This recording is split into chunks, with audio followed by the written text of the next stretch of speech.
Breaking news to share. Maine Democrats selecting their new nominee for U.S. Senate, Troy Jackson. The former state Senate president will face off against five-term Republican Senator Susan Collins. Let's bring in former special assistant to President Biden, Megan Hayes, and former advisor to Speaker John Boehner and founder at Blue Stack Strategies, Maura Gillespie. So welcome, ladies. Good to see you both. And Megan, I'm curious how much of a chance does this give Democrats to unseat Senator Susan Collins after the Graham Plattner episode? I think we have a great chance of unseating Susan Collins. She's extremely unpopular. She has a 96% voting with Trump record. People are extremely unhappy with her Supreme Court vote for Brett Kavanaugh. So I think that we have a really great chance. I think that we had a better chance than we did when we had Graham Plattner of beating her. So I'm hopeful that Maine's back in play. Okay, so more Republicans and Senator Collins herself are going to spend big money to hold this seat. Will money rule this race? Can throwing funds her way prevent it from slipping away?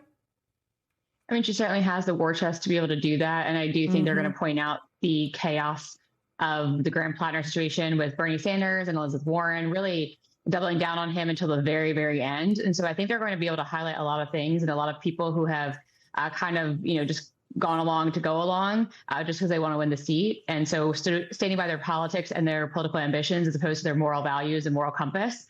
So I think she's going to be able to point to that. I do think the money is going to be a big factor, though. Okay. Well, we've got 101 days to follow this together. Meantime, Megan, we have a New Hampshire University poll which shows New York Representative Alexandria Ocasio-Cortez with a slight lead over other possible 2028 Democratic candidates. But here's how she has talked about her political future. Take a listen. They assume that my ambition is a title or a seat. And my ambition is way bigger than that. J.D. Vance just said in an interview that he thinks you are going to be the leading Democratic candidate for president in 2028. What's your response to that? I hope he is. That's what I'll say. There's a big poll today showing that you are the favorite amongst Democrats in 2028. Well, I feel very deeply flattered and humbled. Okay, so it's still early, but does the result of this poll surprise you? And how big a deal is Ocasio-Cortez leading more moderate candidates like former Vice President Harris and Governor Gavin Newsom? Is it a reflection of the progressive momentum right now? I think a lot of it is name ID. I think a lot of it is her popularity within the party. The Democratic Party really wants a fighter. She is someone that has been fighting back on Trump and Republican policy since she's gotten into Congress.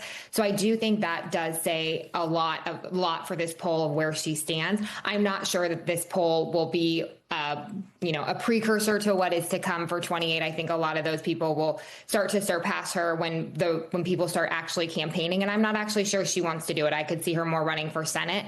But look, this just shows Democrats want a fighter, and she is out there fighting. And I think that is reflective in this poll. So what could an Ocasio-Cortez-led Democratic ticket, Maura, what would that signal to independents and moderate Republicans? And with about 100 days or so until the midterms, when will 2028 candidates start making it official?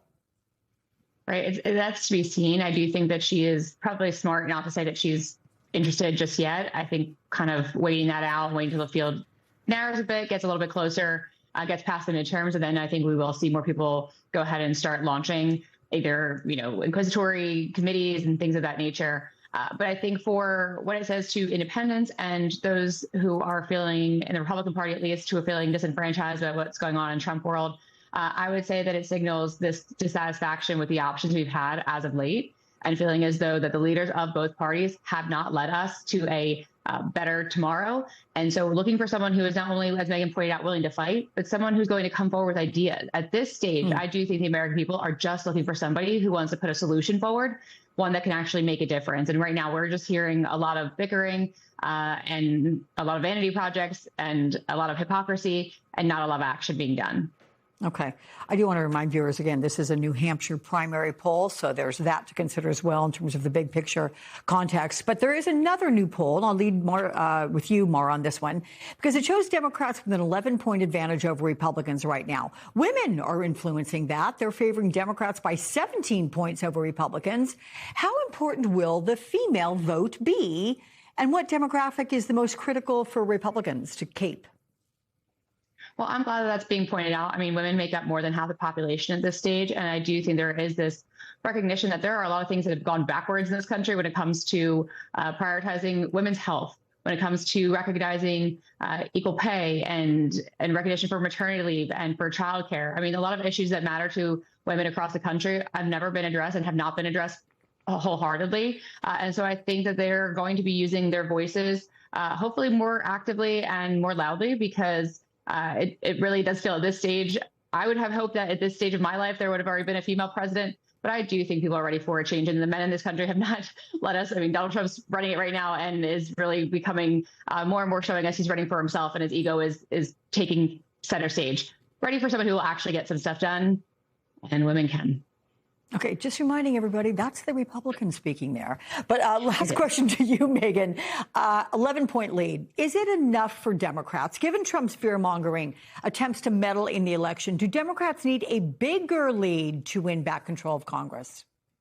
No, this is the generic ballot. And as we've seen throughout since the 2024 election, Democrats are overperforming and winning in down ballot races overwhelmingly, over 90%, against Republicans since 2024. So Democratic's messages are resonating. And I'm a little shocked to see that there's an 11-point lead right now on the generic ballot. I think that's a little bit high. But, this is about candidate selection and who Democrats are putting forth in their communities and putting forth solutions. And that's really resonating with voters and people in their own communities. And I think people want a change. It's a lot of anti-incumbency happening right now. So, I think that people are worried about the election security aspect of this, but Democrats are doing what they need to do in their own communities to win. And I think we'll see that fruit play out in 2024 or 2026. Megan and Maura. Yeah, I knew what you meant. I think everyone did. Megan and Maura, it's good to see you guys. We'll see you very soon again next weekend.